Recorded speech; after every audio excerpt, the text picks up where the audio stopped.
Abra suas Bíblias, por gentileza, em Romanos, capítulo 3. Romanos, capítulo 3, versículo 23. Romanos 3, 23. Até o 26. Acharam? Quem achou? Quem achou, diga amém. Ok. Porque todos pecaram e destituídos estão da glória de Deus, sendo justificados gratuitamente por sua graça, mediante a redenção que há em Jesus Cristo. Deus o ofereceu como sacrifício para a propiciação por meio da fé pelo seu sangue, proclamando a evidência da sua justiça por sua misericórdia.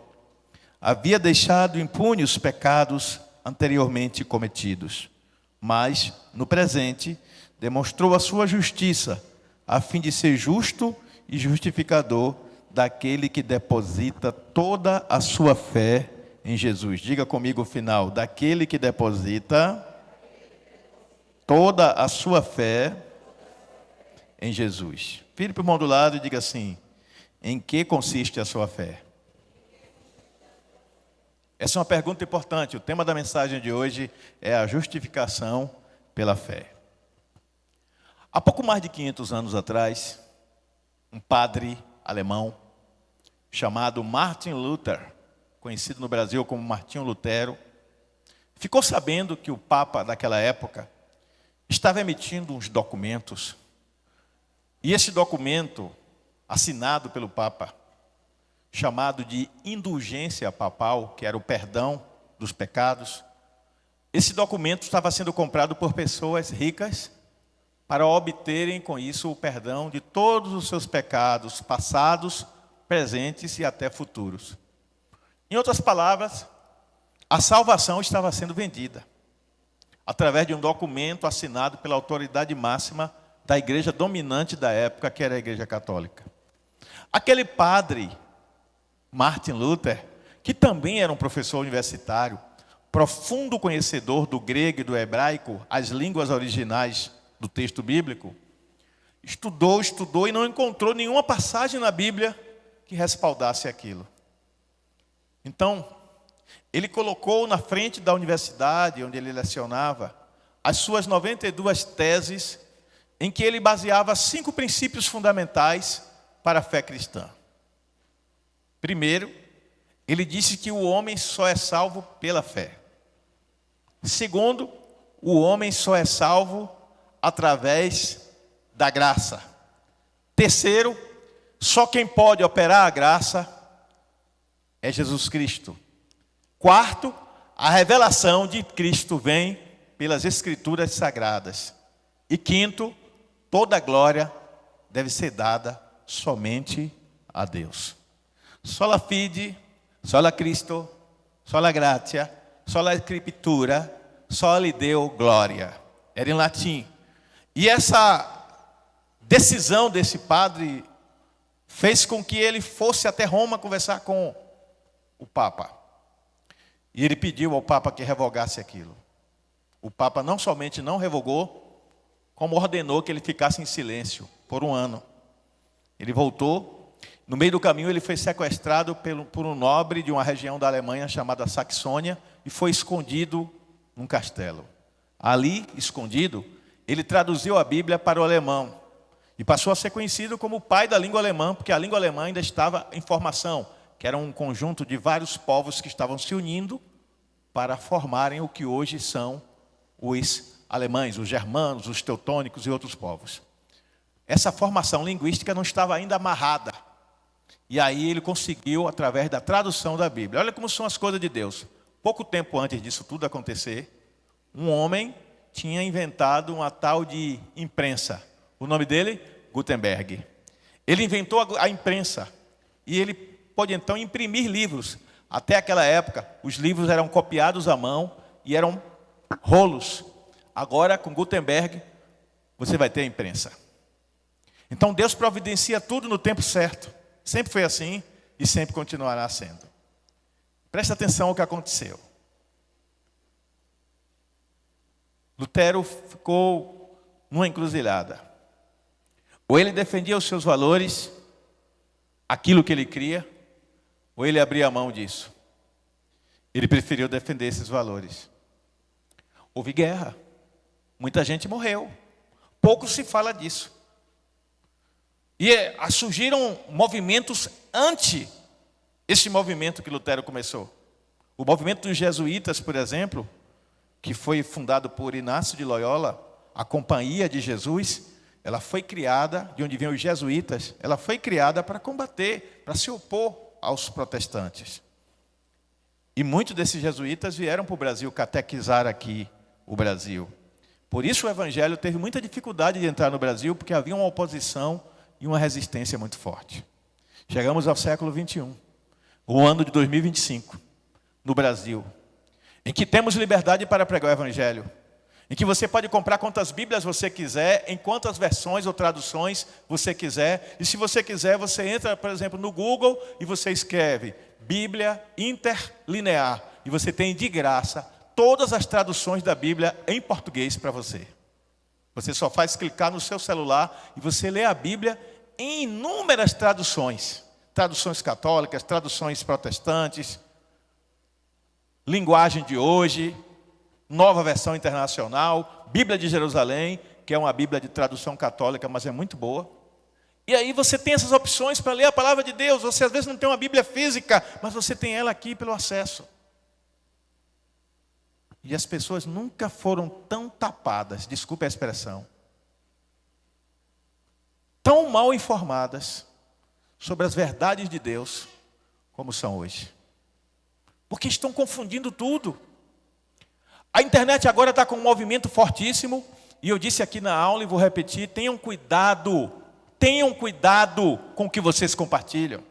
Não compartilhe alguma coisa só porque você achou bonitinho, só porque o cara que está falando é bonitinho, ou a mulher é bonitinha, ou porque fala manso, ou porque tem uma voz linda e suave. Não se engane.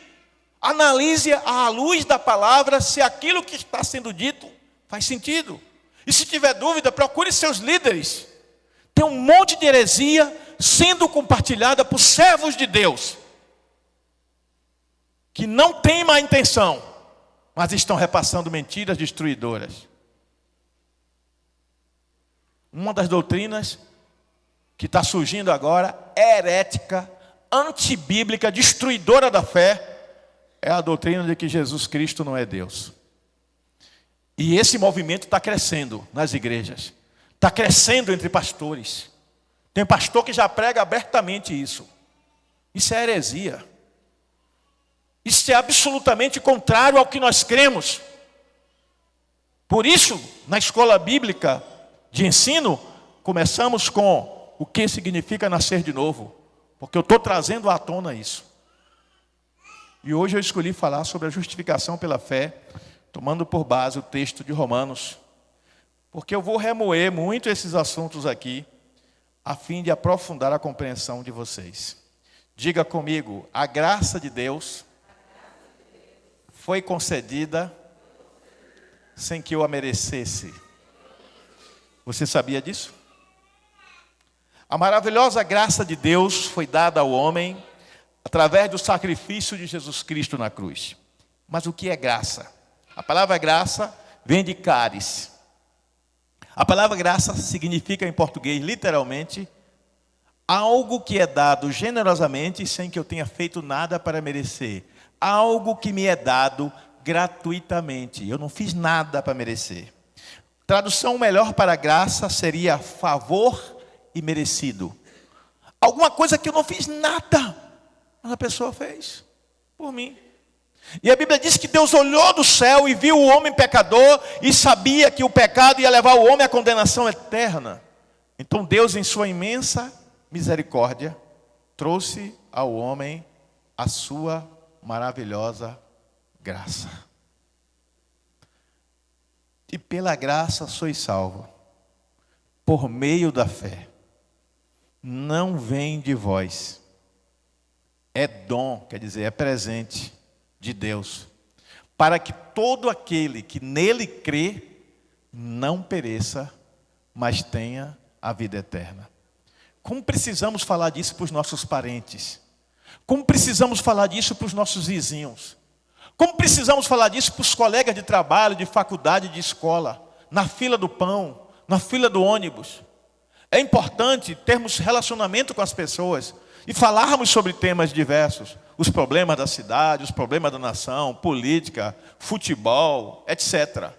Não é pecado falar dessas coisas. Mas é pecado não falar da coisa principal, que é a maravilhosa graça do Senhor Jesus. A palavra do Senhor diz, de um modo bem claro, que o Evangelho é para ser anunciado a tempo e fora de tempo. Ou seja, em toda a oportunidade, em toda a ocasião, em toda a circunstância. Não importa quando nem onde surgiu a chance, entre com a palavra de Deus. Felipe, o evangelista do livro de Atos, foi levado pelo Espírito Santo ao deserto. Ele viu uma carruagem linda e viu os soldados que acompanhavam aquela carruagem. Ele não teve medo, ele se aproximou. E ele viu que dentro da carruagem estava um homem que pelas suas roupas era um nobre, era um homem importante. Era o eunuco da rainha da Etiópia, a rainha Candace. E ele se aproximou e disse: o que estás fazendo? Estou lendo as escrituras. Ele estava com um rolo, com um pergaminho. Não era um livro impresso, era um rolo do livro de Isaías 53, que diz que ele foi ferido por causa das nossas transgressões, e o castigo que nos traz a paz estava sobre ele, e por meio das suas pisaduras nós fomos sarados. Filipe não contou conversa, virou para ele e perguntou: entendes o que lês? Ele virou para Filipe e disse: como eu posso entender se não há quem me ensine? Então Filipe disse: eu posso ensinar. E Filipe entrou na carruagem e seguiram o caminho, e durante o caminho Filipe foi ensinando as escrituras e falou que aquele texto estava falando de Jesus, e que Jesus já tinha vindo, e que ele tinha morrido na cruz para nos salvar, e que quem aceitasse a Jesus tinha o direito à salvação, não por mérito, mas pela graça de Deus através de Jesus. E como prova de uma nova vida, esse homem tinha que morrer para o mundo e nascer para Deus, e isso era simbolizado através do batismo nas águas. Quando ele terminou, ele viu uma água, certamente um oásis. Ele parou e disse: eis a água, o que me impede de ser batizado? E Filipe disse: é lícito, se creis de todo o vosso coração. E aqui uma pausa. Não tem base bíblica para essa conversa de que para se batizar tem que passar por um curso de doutrina. O camarada pode ter 50 anos na igreja e desviar. O crente, para se batizar, ele só precisa ter uma coisa: a certeza da salvação por meio de Cristo Jesus. A palavra do Senhor em Mateus, capítulo 28, quando Jesus Cristo deu a ordem de evangelizar o mundo, ele disse: portanto, ide, fazei discípulos de todas as nações, batizando-as. Ele não disse ensinando-as. Ele disse primeiro o verbo fazei. Primeiro ele usou o ide. Primeiro ide, verbo ir. Depois ele disse fazei discípulos. Depois ele disse batizando-os. Porque o batismo é um ato público de confirmação da fé que já temos dentro de nós. E aí depois de batizar ele disse: e ensinando-os a guardar todas as coisas que eu vos tenho ordenado até que eu volte. Ou seja, o ensino vem como sequência ao batismo. Essa é a base bíblica.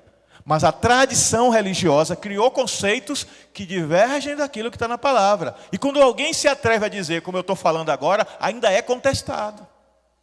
Quer ver outra coisa? Ceia do Senhor. Nós vamos em algum momento ter uma reunião para tratar disso. Mas não tem nenhum versículo na Bíblia que diga que só pode tomar ceia quem é batizado. O versículo diz que só pode tomar ceia quem é crente. Você é crente? Sou. Crê em Jesus como seu Salvador? Creio. Se você tomar indignamente, toma para a sua própria condenação. É isso que o texto diz. Mas muitas vezes nós estamos tão apegados à tradição religiosa que nós não queremos aprender. Por isso eu convido vocês a virem às quartas-feiras para a escola bíblica de ensino. Porque eu tenho certeza que vocês são pessoas inteligentes. Eu não tenho estudo, não tem nada a ver. A Bíblia diz que o Espírito Santo que habita em você, é Ele quem te capacita. Então você absorve o conhecimento e o Espírito Santo vai usar esse conhecimento através da sua vida, na sua simplicidade, na oportunidade que surgir em seu caminho. Você recebe essa palavra? Continuando. Então entendemos que todo mundo precisa dessa maravilhosa graça. Ela é essencial para a nossa vida. O texto de Romanos, capítulo 10, de 9 a 17, fala sobre isso. E Paulo chega a dizer no versículo 17 que a fé vem pelo ouvir. E ouvir a palavra de Deus. Aí você diz, então os surdos não vão para o céu? O texto, quando fala ouvir, não é uma linguagem literal. É prestar atenção, é dar importância. Então a pessoa que dá importância e entende a revelação da palavra de Deus como verdadeira e a recebe, esse será salvo. Porque ele ouviu em sua alma, em seu coração, aquilo como sendo uma verdade absoluta de Deus. Ele pode ser um médico, um engenheiro, um astrofísico, um político poderoso, um empresário riquíssimo, um professor universitário, ou ele pode ser um analfabeto, gago, mudo, surdo, cego, capenga de uma perna, não importa. Se ele creu em Jesus Cristo como seu único Senhor e Salvador, a graça de Deus o alcança, o resgata e o liberta da condenação do inferno. Dê um aplauso ao Senhor por isso. Este evangelho, puro e simples, precisa ser pregado nas igrejas. Hoje, o que mais se vê nas igrejas são histórias de sucesso. Principalmente sucesso financeiro. Às vezes, sucesso na vida pessoal em uma dimensão que parece que aquela pessoa não tem nenhum tipo de problema. Então a palavra de Deus está com algum erro que precisa de ajuste. Porque Jesus Cristo, o Filho de Deus, ele disse em Mateus 28, no mundo tereis aflições. Mas tende bom ânimo, eu venci o mundo e vós vencereis. Então ele nos advertiu, os apóstolos sempre estão advertindo, Pedro adverte, Paulo adverte, Tiago adverte, que o sofrimento, a perseguição estariam perto de nós. Em Mateus capítulo 5, Jesus Cristo fala, bem-aventurados os pacificadores, porque serão chamados filhos de Deus. O que é um pacificador? É alguém que promove a paz. Mas se promove a paz em tempos de paz? Não. Se promove a paz em tempos de guerra. Então estamos num mundo que está em guerra, em conflito. Conflito gerado pelo quê? Pelo pecado. E nós somos chamados como arautos. O que é um arauto? É um porta-voz. Somos arautos, os porta-vozes de Deus neste mundo, para trazermos uma mensagem de paz e de transformação através da fé em Jesus Cristo. Então o título de hoje é a justificação pela fé. E eu coloquei só 3 pontos, eu não quero cansar vocês, para analisar com vocês esse texto que nós acabamos de ler. Romanos 3, 23. Porque todos pecaram. O texto começa dizendo que não tem ninguém na terra, tirando Jesus, que escape à mácula do pecado. Todos nós trazemos esse DNA maligno espiritual, chamado pecado. Todos nós nascemos com essa maldição espiritual hereditária chamada pecado. Esta é a única maldição hereditária que você pode dizer que verdadeiramente atinge toda a humanidade. Às vezes as pessoas dizem, olha, tem que tomar um cuidado, fazer um trabalho de libertação, porque você está debaixo de uma maldição hereditária, porque o seu bisavô fez isso, o seu avô fez isso, o seu pai fez isso. Problema deles. Ezequiel 18 diz, nunca mais se dirá em Israel, os pais comeram uvas verdes e os dentes do filho que ficaram embotados. Cada homem responderá pelas suas próprias ações. O filho responderá pelos erros dele, o pai pelos dele, o avô pelos dele. E ele ainda faz uma comparação, Ezequiel capítulo 18. Ele diz que se um homem for muito mal, muito ruim, fizer tudo que não presta, ele não vai ter o perdão de Deus, se ele não se arrepender. Mas se o filho desse homem se arrepender e não for igual ao pai, ele vai ter o perdão de Deus porque ele se arrependeu. E se o filho deste homem, que é filho daquele outro, for mau igual ao avô, ele vai para o inferno porque ele escolheu a maldade. O Senhor põe diante de nós o tempo todo a escolha, vida e morte. E ele nos convida a escolher a vida.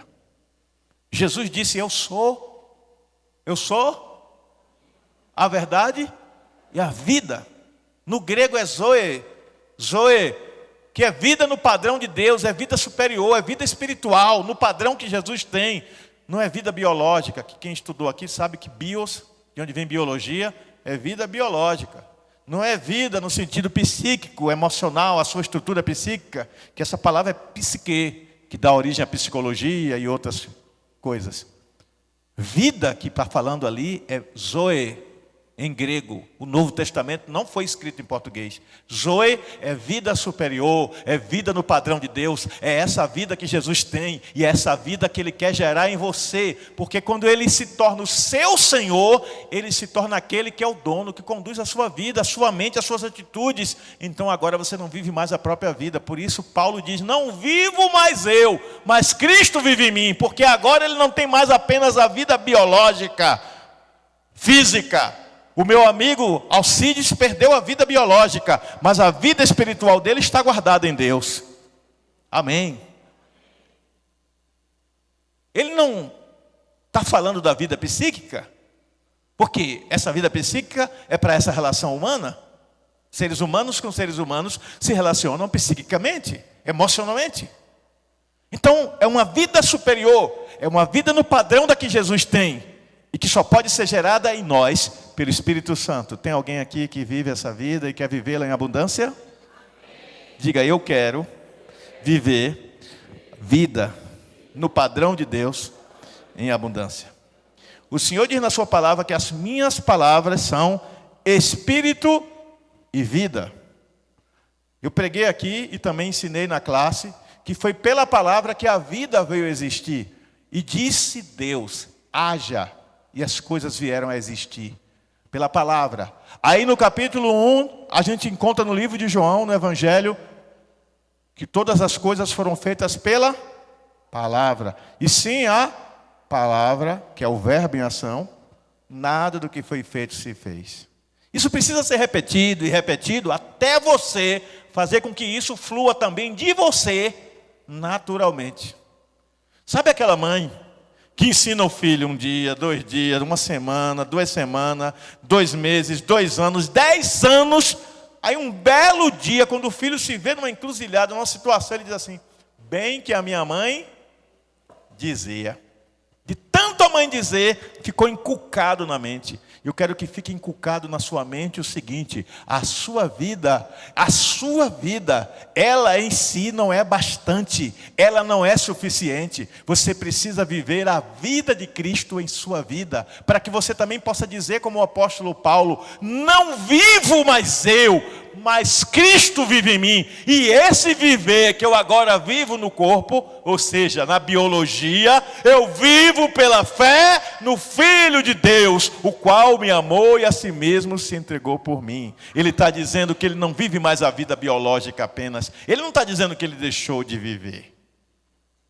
Ele não está dizendo que o seu eu, o ego, deixou de existir. Mas ele está dizendo que ele submeteu tudo ao senhorio de Cristo Jesus. É fácil? Não. É possível? Com certeza. Como? Com a ajuda do Espírito Santo. Vida de entrega, vida de submissão, vida de relacionamento. Uma moça casa com um rapaz. Ela nunca teve um homem em sua vida. Ele nunca teve uma mulher. Eles se casam. Eles têm o seu primeiro momento. Geralmente o primeiro momento é meio nervoso, ou é intenso, mas ainda não flui com a naturalidade que vai fluir 10, 15 anos depois, quando um já tem o que com o outro? Intimidade. Intimidade permite você dizer coisas que você não diria a ninguém. Revelar coisas que você nunca revelou a ninguém. Se comportar de um jeito que você nunca se comportou com ninguém. A intimidade desfaz as barreiras que a gente vai construindo para viver nesse mundo. Jesus quer que as barreiras que impedem você de viver a plenitude da graça pela qual você é salvo, caiam por terra, uma após a outra, a fim de que a graça aperfeiçoe você de tal forma que você seja semelhante a Ele, a Jesus. Dê glória a Deus por isso. Continuando, e eu espero que vocês estejam anotando, esse texto de Romanos 3, de 23 a 26, enfatiza como uma coisa mais relevante a necessidade de nós compreendermos primeiro a nossa condição humana. Como assim a minha condição humana? Diga, eu nasci pecador. Todos pecaram significa que eu também estou no bolo. Eu nasci pecador. Nada vai mudar isso. Mas a consequência disso pode ser mudada pela experiência de novo nascimento, pela experiência do encontro pessoal com Jesus. Escrevendo o seu evangelho, João, no capítulo 1, versículo 11, ele diz que Jesus veio para o que era seu. Nós somos dele por direito de criação. Toda a humanidade já pertence a Deus por direito de criação. Até aqueles, pastor, que não vão para o céu, até eles pertencem ao Senhor por direito de criação. Do Senhor é a terra, a sua plenitude, o mundo e todos aqueles que nele habitam. Salmo 24. Tudo é dele. Tudo que você pensar aí é dele. Ele é Senhor de tudo. Porque se ele não é Senhor de tudo, então ele não é Deus. Tudo pertence a ele. Tudo está no controle dele. É por isso, crente, quem é crente aqui, presta atenção no que eu vou dizer. É por isso, crente, que você precisa parar de murmurar. A coisa que mais aborrece o coração de Deus é a incredulidade. O Espírito Santo de Deus está agindo só porque você não está vendo com os seus olhos, tocando com as suas mãos, ouvindo com os seus ouvidos, e você duvida. E o pecado da incredulidade é blasfêmia contra o Espírito Santo. Você está orando, você está confiando, você está seguindo a palavra, Deus está agindo, descansa em Deus. Ah, mas está demorando, descansa em Deus. Paulo, escrevendo aos Tessalonicenses, ele diz, em tudo dai graça. Ele não disse por tudo, mas ele disse em tudo. Até nas piores tragédias, Deus é glorificado quando você aprende a descansar e esperar no Senhor. Ainda em Romanos capítulo 8, 26, está escrito que tudo coopera junto para o bem daqueles que amam a Deus e são chamados segundo os seus propósitos. Você precisa aprender a viver pela fé. A justificação é pela fé. O texto de Romanos 5 diz, justificados, pois, pela fé, temos paz com Deus por meio de nosso Senhor e Salvador Jesus Cristo. Atos 4,12 diz que debaixo do céu nenhum outro nome foi dado aos homens pelo qual importa que sejamos salvos, senão o maravilhoso nome de Jesus. E ainda há quem diga que ele não é Deus não, ele é alguma coisa aí. E não falta gente besta para dar ouvido, para reproduzir, para repassar. Olha que texto lindo, olha que frase linda. Está cheio de frases lindas, porém humanistas. Desprovidas de base cristã. Desprovidas de princípios de fé. Mas que a gente acha bonita, a gente passa adiante. A gente está passando veneno. Está passando algo mortal. Algo que vai criar um anteparo, um bloqueio para que algumas pessoas experimentem a verdadeira fé. Quer ver uma coisa? Eu vou dar um exemplo. O que importa não é o que você faz. O que importa é que você seja feliz. Porque Deus não te colocou no mundo para ser infeliz. Que Deus que vai querer que os seus filhos sejam felizes? Qual pai vai querer os filhos infelizes? Nenhum, não é verdade? Então, o seu pai quer que você seja feliz. Então, se fazer isso, aí você pensa em alguma coisa, tá? E fazer aquilo, você pensa em uma outra coisa. Te faz bem? Te deixa feliz? Te dá prazer? Vai fundo, besta. Porque Deus quer que você seja feliz. Foi para isso que você foi criado. Mentira do diabo. Nem tudo que dá prazer, nem tudo que realiza o homem, nem tudo o que me deixa alegre e feliz enquanto ser humano, carnal, emocional, estrutura biológica e psíquica, nem tudo está de acordo com a vontade de Deus. Prove, pastor, na Bíblia. Provo.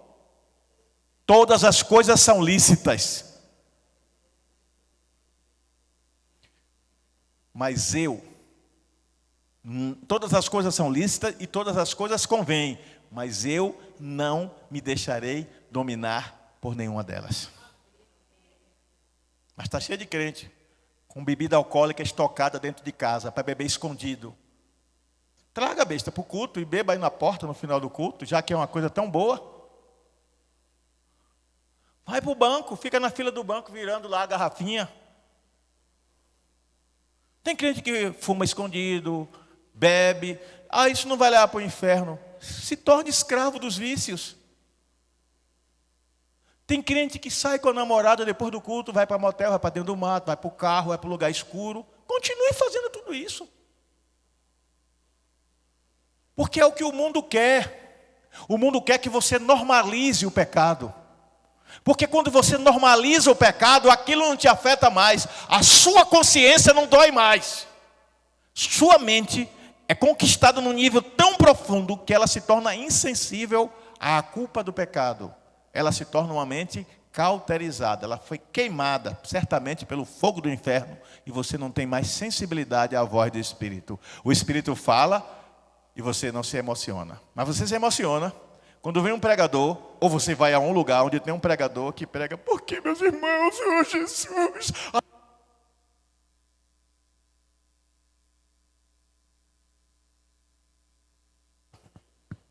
Está cheio de crente se emocionando com a emoção do outro. Eu vou dizer uma coisa.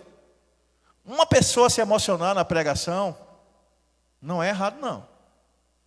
Errado é eu me emocionar com a emoção do outro. Eu tenho que ter uma experiência espiritual e não uma experiência emocional. Pastor, quando eu entro na igreja, minha emoção não fica na porta. Eu sei, mas eu tenho insistido aqui quase todo domingo em dizer isso. Está cheio de crente almático. Ele serve a Deus conforme as suas emoções. Eu não vou para a igreja hoje não, porque eu não estou me sentindo bem, eu estou chateado. Irmão fulano me aborreceu. E daí que irmão fulano te aborreceu? O problema dele. Você não serve ao irmão fulano, você serve ao Deus vivo, que te criou, que te salvou através da maravilhosa graça de Jesus Cristo. É a Ele que você serve, é a Ele que você adora. E é por causa dele que você está aqui, é por causa dele que existimos e nos movemos. A Ele a honra, a glória, hoje, para todos sempre. Amém. Mas os crentes gostam de novidade. O povo que gosta de novidade é crente. Aí fica correndo de uma igreja para outra, de um evento para o outro. E quando chega em casa, não satisfeito com o que recebeu, vai para a internet atrás daqueles pregadores que acumulam um monte de gente porque diz o que as pessoas querem ouvir. Sabe por quê? Está escrito na palavra que no final dos tempos, alguns ajuntariam para si sábios, doutores e entendidos, que pregariam conforme as suas próprias conveniências. Porque ouvir a sã doutrina, diz a Bíblia, Paulo escrevendo a sua epístola, ele disse a Timóteo, capítulo 4, causará comichão, no ouvido. Então eu não aguento mais ouvir Igor. Eita, Igor, só fala disso, tem que ter santo, tem que ser santo, tem que ser santo, coisa nenhuma. A gente está no mundo, a gente come carne, feijão e farinha. Quer dizer, quem gosta, né? Tem gente que prefere cuscuz. Então a gente tem que aproveitar as coisas desse mundo, que a gente só vive uma vez. É verdade. Eu vou lhe ser sincero, eu prefiro um crente que sai da igreja, vai para o mundo e mergulha de cabeça no pecado, do que um hipócrita que fica dentro da igreja se fingindo de crente e aprontando todas. Primeiro, ele vai trazer escândalo. Segundo, ele vai ser mau testemunho para quem conhece a vida dele de perto. E terceiro, ela atrai maldição. E quarto, ele não vai mudar nunca, porque ele já está acostumado com isso. Então deixa o camarada aí. Essa semana alguém me abordou, pastor, tal pessoa desviou, está no mundo. Eu digo, eu estou sabendo, não quer saber de Deus, não quer conversar comigo, não quer receber ninguém, deixa lá, ora por ele. Ele já conhece a palavra, ele já ouviu a palavra, ele está no mundo porque ele quer, é escolha. Não fica sofrendo por causa de um irmão ou uma irmã de quem você gosta, que está no mundo não, porque isso é pecado, viu? Eu vou provar. Você sofrer por causa de alguém que você gosta e não sofrer por aquele que você não gosta, é porque você acha que aquele que você gosta merece a salvação, o outro não. Primeiro que a salvação ninguém merece, é pela graça, mediante a fé em Jesus Cristo. Você tem que se compadecer por todos. Tem que orar é por todos. Tem que pregar é para todos. Tem que ir atrás é de todos, não é daqueles que você gosta, não. A igreja do Senhor não é um lugar de seletividade. Unidunité, salamé, minguê, esse eu gosto, essa eu não gosto, essa eu gosto, essa eu detesto. Não, a igreja do Senhor é para todos que se arrependerem e quiserem seguir a Jesus Cristo. Ainda que eu não goste dele, Cristo gosta. Precisamos mudar a mentalidade. Quando mudarmos a mentalidade, seremos mais frutíferos no reino. Seremos mais produtivos aos olhos de Deus. Porque o Senhor vai nos usar numa dimensão muito mais profunda. Então, em primeiro aspecto, é compreender a condição do homem. Todo homem é pecador. O segundo aspecto, dentro dessa condição de humanidade, é entender a universalidade do pecado no tempo, na história e no espaço. De Adão até os dias de hoje, tirando Jesus, nenhum ser humano nasceu sem pecado. A universalidade do pecado é uma realidade incontestável. E é necessário e importante para cada homem, individualmente, reconhecer isso. Espera aí, pastor, quer dizer isso? Eu sou pai de Evonaldo. Evonaldo é meu filho. Eu prego para Evonaldo. Evonaldo não se converte. Você é a esposa dele. Eu prego. Você se converte. Ela é filha de vocês dois. Eu prego. Ela não se converte. Evonaldo e a filha, Deus tem a misericórdia. Não tem esperança para eles. Mas você que é a nora, tem esperança, porque você aceitou a Jesus. E por que você aceitou a Jesus? Porque você deu lugar ao Espírito Santo convencer você da sua condição de pecado. Olhe para a pessoa próxima de você, não diga nada, só olhe. Não diga nada, por favor, só olhe. Não diga nada. Você olha para essa pessoa, você vê um cidadão do céu? Você vê um cidadão do inferno? Você vê um salvo ou um perdido? E se eu disser que o que você vê não tem a menor importância?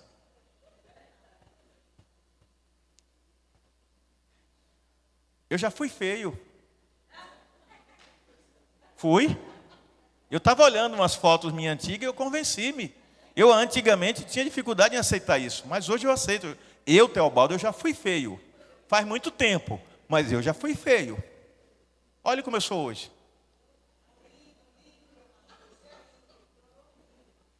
Como diz minha esposa, pode até não ser bonito, mas a autoestima do homem é boa. Você pode olhar no espelho e não gostar da sua aparência.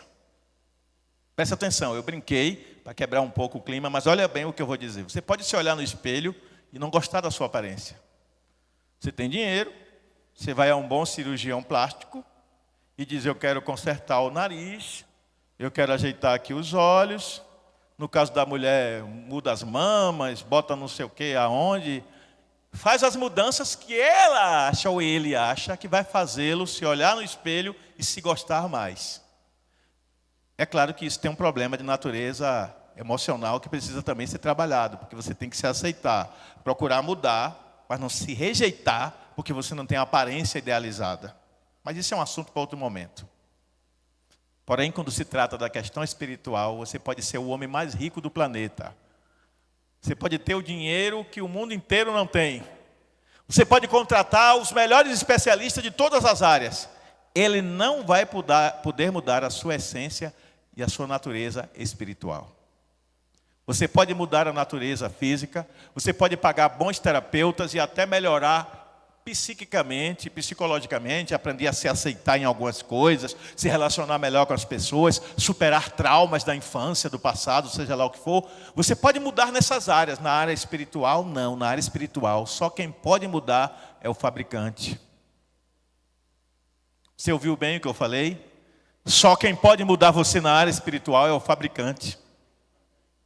E quem é o fabricante? É o Senhor da vida.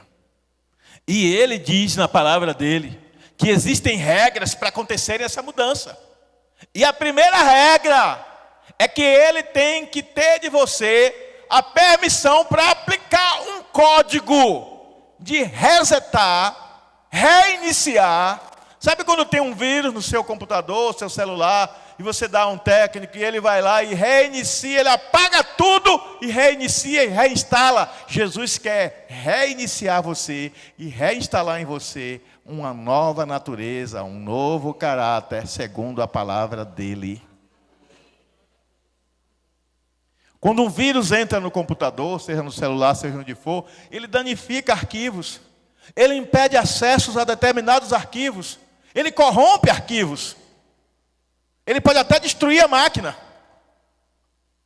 O pecado é o vírus espiritual inoculado pelo diabo na vida da raça humana, mas Jesus Cristo veio da parte de Deus como o antídoto que elimina as consequências disso. Está escrito na palavra, vocês nunca leram isso que eu acabei de dizer? É porque não está escrito com a linguagem que eu usei. Na Bíblia está escrito assim, que o diabo veio para roubar, matar e destruir. Aí diz assim, mas Jesus Cristo veio para destruir ou desfazer as obras do diabo. Tradução na linguagem de hoje, Jesus é o antivírus de Deus para o vírus do pecado.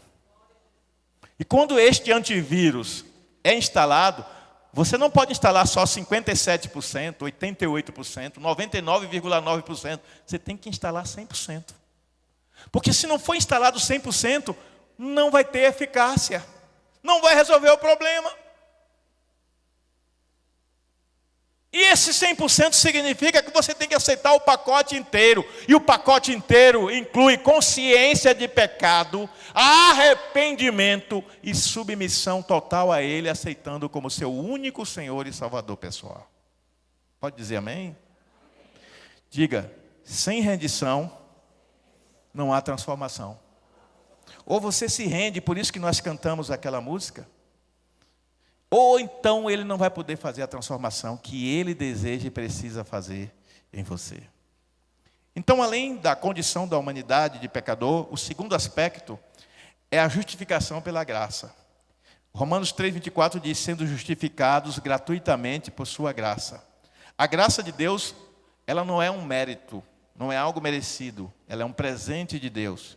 Nada que você faça pode conquistar a graça. Ela foi conquistada na cruz do Calvário pelo esforço de um único homem, o segundo Adão. O que é isso, o segundo Adão? A Bíblia diz que o primeiro Adão pecou no jardim do Éden, quando ele quebrou o princípio da obediência. Mas o segundo Adão, em um jardim, olha só que interessante, olha para mim, igreja. Em um jardim, o primeiro Adão, com a sua esposa, pecou. O primeiro Adão comeu do fruto que lhe fora proibido. Mas no jardim das oliveiras, vocês já pararam para pensar nisso? Que o pecado da desobediência foi instalado em um jardim. Mas no jardim das oliveiras, ele, o segundo Adão, também chamado de Jesus Cristo, disse, Pai, se possível for, passa de mim esse cálice. E a ele dá a prova de obediência. Contudo, seja feita não a minha, mas a tua vontade. No primeiro jardim, o do Éden, o primeiro Adão escolheu a desobediência. No segundo jardim, o do jardim das oliveiras, o segundo Adão escolheu fazer a vontade de Deus. Qual é o Adão que referencia as suas escolhas? É o primeiro que faz o que lhe dá prazer, o que lhe é agradável aos olhos, o que é atraente? Ou o segundo Adão, que não queria a cruz, mas como era esta a vontade do Pai, ele obedeceu. O jardim das oliveiras, também chamado em hebraico de Getsemane, era o lugar onde pegava o fruto da oliveira, botava lá e moía. Então lá tinha as prensas, para prensar a fruta e saiu o azeite. E aí Isaías vai dizer que ele foi moído pelas nossas transgressões. Às vezes você não entende que a provação que vem sobre você, o sofrimento, a luta, é como se você estivesse sendo moído, você está sendo testado para descobrir se você realmente quer agir de acordo com o primeiro Adão, que cedeu à tentação, ou ao segundo Adão, que aceitou ser moído, mas não se rendeu às inclinações do seu coração. Então, dentro dessa perspectiva, que é bíblica, que é o mais importante, a graça é a manifestação do amor de Deus na sua plenitude, como um instrumento de libertação da condenação do pecado. João capítulo 3, versículo 16, diz que Deus enviou seu Filho ao mundo para morrer por nós, para que todo aquele que nele crê não pereça, mas tenha a vida eterna. Já em João 3,36 está escrito que aquele que não se arrepende, a ira de Deus permanece sobre ele. Ora, só se permanece aquilo que já está. Então significa que a ira de Deus está sobre todos os pecadores, porque todos pecaram, como eu disse anteriormente. Mas quando você se arrepende, então a ira de Deus é substituída pela graça de Deus, pela manifestação do seu amor espiritual puro, que liberta você da consequência do pecado, porque o sacrifício de Cristo passa a ser por você. Você pode dizer amém? Eu não estou entendendo nada. Se você se conectar, você vai entender. Eu não estou usando linguagem difícil. Eu estou usando uma linguagem bem simples, que até uma criança entenderia. Mas a gente só se conecta com aquilo que a nossa mente se interessa. E nós estamos com uma espécie de vício. Sabe quando você viciou em café? Você toma café de manhã, você toma café 10 horas, você toma café antes do almoço, toma café depois do almoço, toma café de tarde, toma café de noite, toma café de madrugada. Toda hora você toma um café, você vai passando num lugar, tem uma garrafa de café, você não resiste. Você tinha acabado de tomar café, mas você vai lá, porque sua mente já está condicionada a tomar café. E tem pessoas cujas mentes, espiritualmente falando, estão condicionadas a um padrão de comportamento da novidade, do espetáculo, do novo, do sensacional. E não se emocionam mais com a palavra de Deus. Não bebem mais da palavra de Deus. Eu vi um vídeo, eu vou ver se eu resgato esse vídeo, um dos vídeos mais bonitos que eu já vi. Numa dessas ilhas aí distantes, lá para o lado da Nova Zelândia, no Pacífico, no meio do nada tem umas ilhas lá que mora um povo lá. Um missionário traduziu a Bíblia lá para a língua desse povo. E ele veio para o continente para imprimir as Bíblias. E aí chega o dia do missionário chegar com as Bíblias. E o povo da ilha está todo alvoroçado porque sabe que quando o avião chegar, o missionário vai trazer as Bíblias, que eles já foram ensinados a ler e escrever, e eles vão receber a Bíblia. E quando o avião chega, gente, é uma multidão correndo para o campo de pouso. Alguém aqui já viu esse vídeo? Alguém aqui já viu? Você viu, né, Plínio? É lindo o vídeo, o povo correndo para o campo de pouso. Aí você pensa que é uma estrela do rock, alguém famoso que está chegando ali. O missionário pousa o avião e começa a entregar as Bíblias. Rapaz, o povo sai com um sorriso de uma orelha a outra, porque estão com a palavra de Deus na mão. Na época em que a União Soviética proibia a divulgação da Bíblia, um crente ganhava uma Bíblia de um estrangeiro, ele rasgava a Bíblia todinha em páginas, página por página, e era distribuída entre os membros da igreja. Aí, por exemplo, eu estou aqui na página 1644, aí eu ficava doidinho para saber quem era na igreja que tinha a página 1645, para eu saber o que é que vinha em seguida. Para ninguém destruir a Bíblia por completo, cada um ficava com um pedaço. Aí eu me lembro do salmista, no Salmo 119, que diz: escondi a tua palavra no meu coração para não pecar contra ti. Significa que a palavra de Deus escondida no coração é que ele traz à mente todo o tempo a palavra de Deus. E isso impede que ele cometa pecados. Falta de consciência de pecado, por mente cauterizada, normalização do pecado, preferência pelo pecado, por uma visão simplória da fé, leva o indivíduo a não se emocionar mais com a palavra de Deus. Eu preguei numa igreja uma vez, lá no sul da Bahia. Eu era missionário num lugar chamado Bom Jesus dos Pobres, e o pastor da igreja, eu era missionário de uma congregação, ele me nomeou para eu ir pregar nas igrejas do sul da Bahia. Eu fui Valência, Itabuna, aquela Gandu, aquela região toda ali, eu corri pregando. E eu preguei numa igreja, que eu pregava todo jovem, eu ainda era bem jovem, eu pregava, estava emocionado, e o povo, aleluia, glória a Deus. Eu nem pensei até que estava numa igreja pentecostal. É tão bom quando a gente vê as pessoas se emocionarem com a palavra de Deus, sem precisar ninguém dizer, amém, irmãos? Glória a Deus! Porque ela tocou o coração das pessoas. Mas nós estamos vivendo uma época de distanciamento emocional, naquilo que deveríamos ter conexão emocional. E estamos nos conectando emocionalmente naquilo que não deveríamos. Estamos nos conectando nas pessoas, na emoção da voz, na emoção do choro, na performance que a pessoa tem ao expor a palavra no púlpito. Estamos nos emocionando com os indivíduos e não com aquele que atua no indivíduo.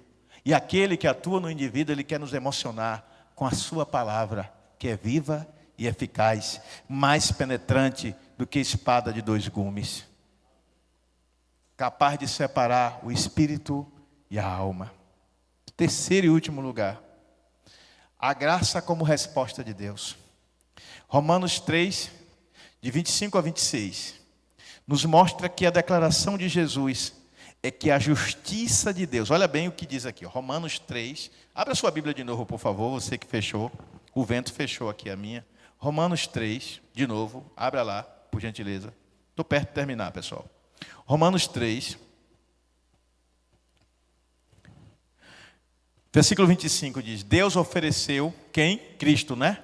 Como sacrifício para a propiciação por meio da fé. Da fé de quem? Minha nele.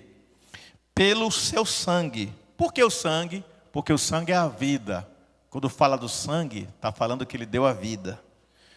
Proclamando a evidência da sua justiça. Que justiça? Deus disse: a alma que pecar, essa morrerá. Mas um justo estava morrendo pelos injustos. Então a justiça de Deus estava se cumprindo. Deus não estava traindo a sua palavra.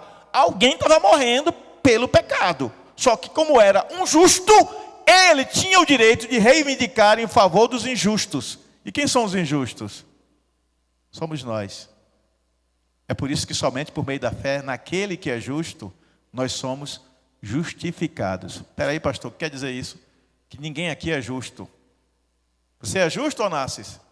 Ninguém é justo. Alguém aqui nasceu justo? Não. Só um nasceu justo, o nome dele é Jesus.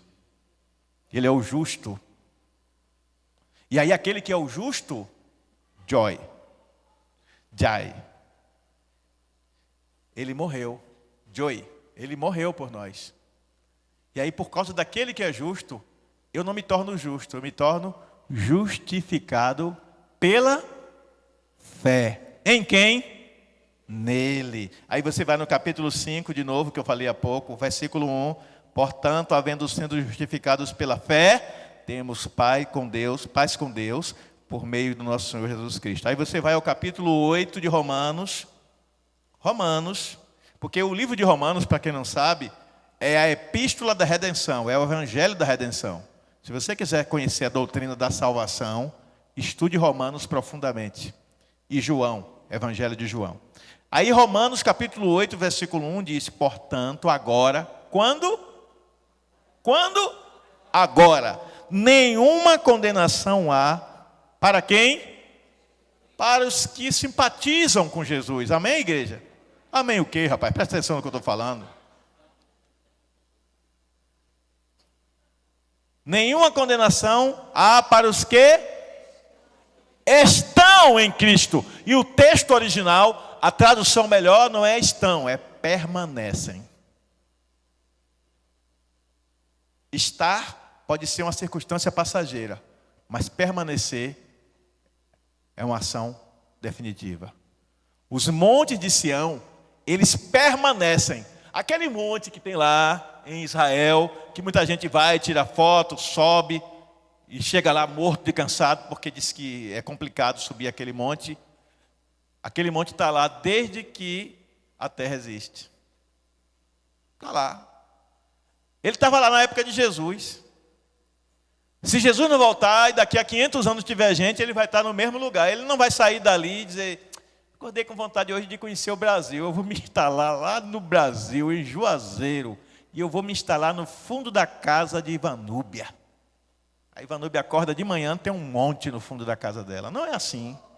O monte não se move, ele permanece. É por isso que a Bíblia diz que os que confiam no Senhor, eles são como o monte de Sião, que não se abala, mas permanece para sempre. Por isso que em João 15, Jesus fala da videira, que é o pé de uva, né? E ele diz que ele é a videira verdadeira, o pai dele é o agricultor, e nós somos os ramos. E ele diz, algumas traduções dizem vara, outras dizem ramos. Aquele ramo que não dá fruto não tem sentido, ele só vai consumir seiva à toa. Ele corta e joga fora. Mas o ramo que dá fruto, ele poda, ele não corta para jogar fora, ele poda, ele tira os excessos. Ele quer tirar os excessos de você, para que você possa dar mais frutos e frutos em abundância.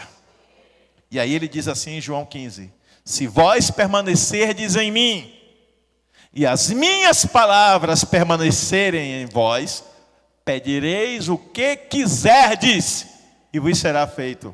Você parou para pensar nisso? Porque a Bíblia explica a Bíblia. Aí quando você vai para o livro de Tiago, está escrito: pedis e não recebeis, porque pedis mal, para gastardes em vossos deleites. Outra tradução diz, em vossos prazeres. E uma tradução livre diz, nas vaidades do vosso coração, da vossa alma. Mas se você permanece na palavra e permanece em Cristo, jamais você vai pedir a Ele nada por vaidade. Você só vai pedir aquilo que realmente é necessidade. E Ele está dizendo que quando você aprender a pedir, a orar segundo a palavra, quando você permanecer nele e ele em você, quando a vida dele fluir em você, você vai adquirir um superpoder. Beto está aqui, né? Beto tem uma brincadeira comigo, que ele vai comer. O que quer que ele vá comer, ele vira para mim e diz assim: vovô, essa comida dá o poder de quê? Eu digo, o poder de ficar inteligente. Ele, vou ficar inteligente, aí ele come. A Bíblia está dizendo aqui que se você fizer isso, permanecer em Cristo e Cristo permanecer em você, você vai ter o poder de ver coisas incríveis se realizarem em sua vida. Não por você, mas por você estar conectado nele, assim como a seiva da videira leva o ramo da videira a produzir o fruto, o seu milagre vai ser o fruto da sua conexão com Cristo Jesus. Então diga comigo assim: a graça é a resposta de Deus para a minha vida. Aí, para encerrar, Romanos 3, 26. Versículos, parte final. Por sua misericórdia, ele havia deixado impune os pecados anteriores cometidos. Versículo 25. Quer dizer que todas as pessoas do passado não morreram, ele deixou uma espera. Quem morreu pela esperança do Messias foi salvo pela esperança da vinda do Messias. Quem creu no Messias, como Moisés. Moisés não viveu na época de Jesus, mas morreu crendo na promessa do Messias. Quem viveu pela promessa do Messias naquele tempo anterior, foi salvo pela sua fé. Mas aí a Bíblia diz no versículo 26, mas no presente, diga em 2025, porque o nosso presente é esse. Nos dias de hoje, ele demonstrou a sua justiça. Paulo está falando o presente nos dias dele, de quando ele escreveu. O nosso presente é hoje. Ele demonstrou a sua justiça. Como? Permitindo que o justo morresse na cruz. A fim de ser justo e justificador. Olha só, ser justo, a alma que pecar morrerá. Mas Senhor, não tem jeito. Pecou, tem que morrer. Aí ele se torna o justificador, quando ele permite que o justo, o perfeito, o puro, o sem pecado, o Cordeiro de Deus que tira o pecado do mundo, morra por você e por mim, Jesus Cristo. Dê glória a Deus por isso. E aí ele diz aqui no final, algo que é chocante. Acho que vocês nem prestaram atenção. Olha o final do versículo 26. Leram? Quem está com a Bíblia aberta aí, final do versículo 26. Leia aí a sua Bíblia. Cadê? Não tem Bíblia mais não, é? Eu mandei abrir, né? Aí na sua Bíblia está escrito assim, no versículo 26. No presente demonstrou a sua justiça, a fim de ser justo e justificador. Aí o final, olha que coisa incrível, gente. Daquele que deposita toda a sua fé em quem? Então por que tem essa lorota de que Jesus não é Deus? Há salvação fora de Cristo? Se ele não é Deus, com que autoridade ele poderia ser o nosso Senhor e Salvador? Por que tem tanto crente aceitando ouvir mentiras, lorotas, enganos de Satanás, como aconteceu lá no Éden? É porque não estão vigiando. não estão prestando atenção naquilo que é dito.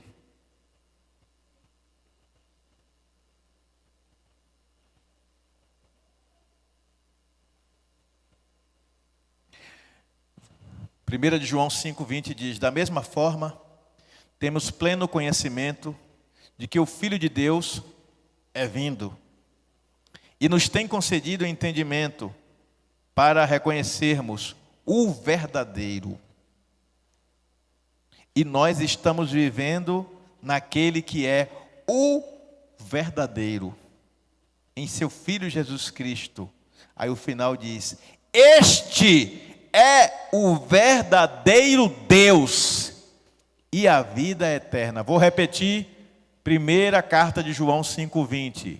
Este é o verdadeiro Deus e a vida eterna, seu Filho Jesus Cristo. Existem 3 deuses? Não, só um. Como Criador, Ele é Pai. Se fez homem, se tornou filho da humanidade, mas em essência, Ele é Espírito. Jesus disse que Deus é Espírito e importa que o adoremos em Espírito e em verdade. Somos justificados pela fé naquele que é o verdadeiro Deus, Senhor e Salvador do mundo, Jesus Cristo. A Ele devemos ouvir, a Ele devemos seguir, a Ele devemos imitar, porque é dele que vem a vida eterna.